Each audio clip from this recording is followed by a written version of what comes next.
Thank you for joining us today. We wanted our electorate to really have the information they needed to make an informed vote on election day. So that's why we decided to run this Ask the Candidate series. So I'm pleased to welcome today Petrus Steen of the United Australia Party. Thanks for joining us, Petrus. And firstly, I wanted you to describe your vision for the future of our electorate.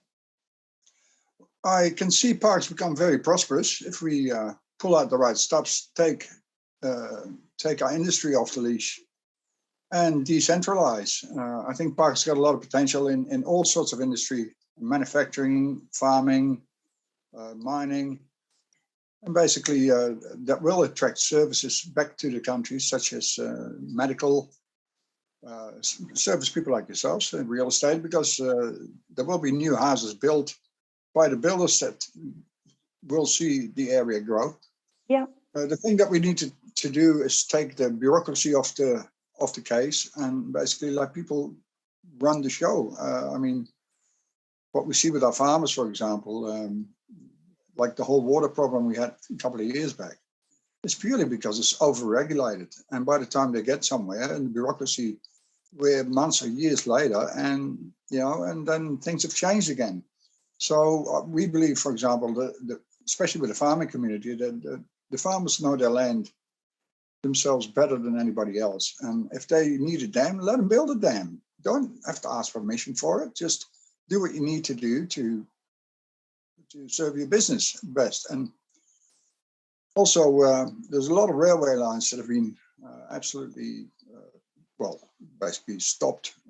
There's no trains running there.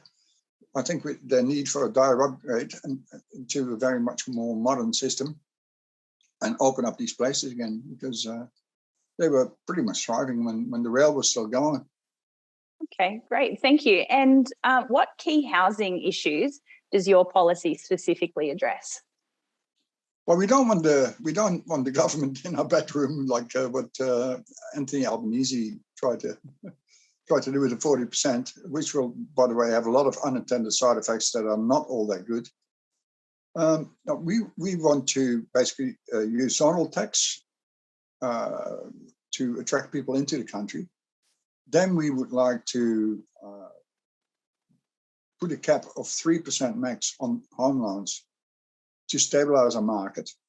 We want to spend $40 billion directly from a federal level straight into the hospitals, bypass state and their very expensive pathway to get the money through. So we want to directly try and attract those things straight away, so that the most pressing problems will be solved straight. And also looking at land release to build new properties and give people an incentive to go and live and build and work in the country. As I said, it will have a flow-on effect. It won't happen overnight, but over a year, 2 years, you see people move to the country that have thriving businesses. And they will hire locals that have been deprived of decent jobs for a long time. Okay.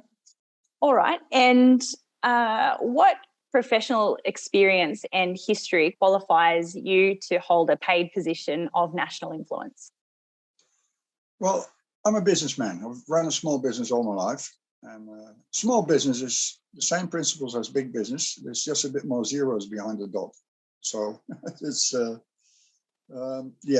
just got to think bigger and differently, and also strategic planning. Also logistics. I've been doing a lot of travel as being an entertainer and a musician. I've run an IT business in the past. I've done web design. I've done all sorts of things in my life that I've been reasonably successful in, and I'm pretty sure that I hold my own with bringing back common sense into Parliament and not being beholden to lobbyists or World Economic Forum types, basically that we want to break away from. Right. And what specific benchmarks will you use to determine that your time in office was successful? Well, I think that people like Menzies in the past still had it right.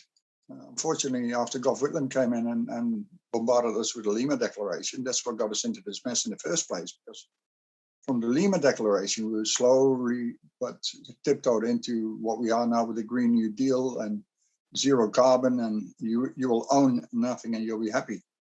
That's why Mr. Schwab is wrong. Our principle is basically based on this one. You will owe nothing and you'll be happy. And that's what the United Australia Party is all about. Great. And just finally, our electorate deserves to know how you will show moral leadership. Can you describe how you will approach a conscience vote by balancing the electorate's voice, your personal values, and also the party's values?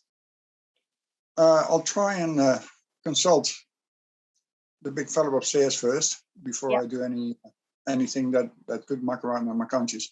I'm a pro-life person. I'm totally against abortion myself. I'll be honest about that. I'm against euthanasia. Those are decisions that are not up to us. Okay.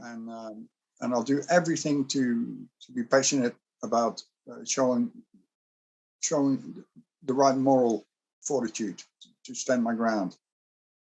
Excellent. Because I still think that there are still some values that absolutely are more important than just a quick fix or I do believe that that it's important to personify that. Great. Well, that's the end of my questions. Thank you so much, Petrus. This is really designed to give our community a taste of what you stand for, and I would encourage people to get in touch with you if they want to know more. And thank you for joining me Give today. Me a call.